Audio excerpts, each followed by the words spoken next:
Nanu Nanu, and welcome to the Fortress of Dorkness, the nerdy nexus for your geeky needs. I'm your host, Beth Damiana. We're back with Cliff Notes with a one-shot baddie from DC Comics subline Vertigo. Doom Patrol's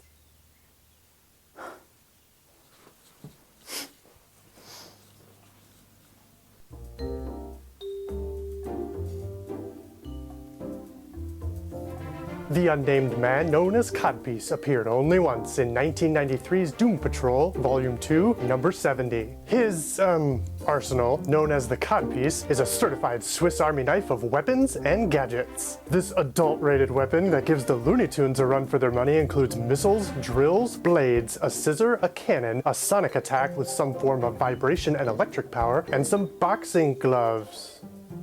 You know, I'm surprised he doesn't have a kitchen sink in there too. Ridiculous. And yes, he is trying to compensate for something. That's not even a joke. The man known as Codpiece spent his life reading any negativity towards his person as a joust at his wedding tackle. This begins during childhood when he asks out one of the more popular girls in high school, who tells him that he isn't big enough to date her, which was surprising considering she even knew about his legendary five-knuckle shuffler. She was in fact referring to his height. Just an FYI. Once again in college, a girl he is seeing breaks up with him, informing him that they were never actually a couple. He assumes it's because of his gospel pipe. Again. After some more failed relationships, he visits a plastic surgeon who suggests that he seek therapy before getting implants in his fuzzy Wookiee. Are we seriously talking about this? He, as before, misinterprets the doctor's advice as a jab at his master of ceremonies. When a prostitute tells him to pad the protection, yes, this was actually written in a comic book. The straw finally breaks the camel's hump. Enraged, he builds a robotic power suit for himself, consisting of the weapon he names himself after, the Codpiece. With thong and everything, he robs a bank and proceeds to hand law enforcement their asses until he is confronted by the bandage people, George and Marion of Doom Patrol.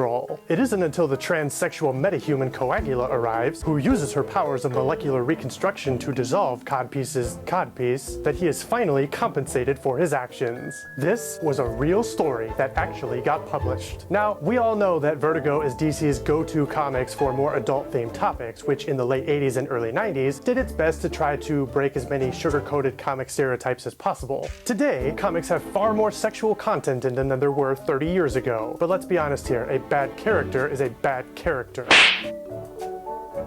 Codpiece is often acknowledged as one of, if not the, worst comic book characters ever created. You'll usually find him in the top 5 on people's lists, if not the #1 spot. Though he is sometimes credited as being created by writer Rachel Pollack and artist Scott Eaton, who wrote the comic that he's featured in, no one at DC Comics will take credit for creating this ironic inchworm. You know you're a bad character when the company that birthed you disowns you.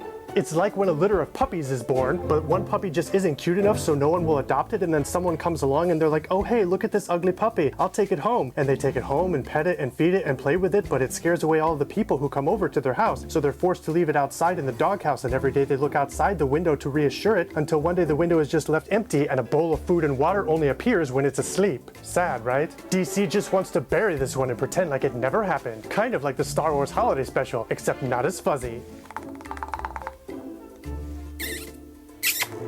Thankfully, he has not, and probably never will, make another appearance in DC's universe or any other comic ever again. That's all we have time for today. If you have any questions, comments, or snotty remarks, leave them below. Don't forget to like and subscribe. Follow us on our social media. This has been the Fortress of Dorkness. I'm Christian Villarreal, and always remember, never fear the dork up here.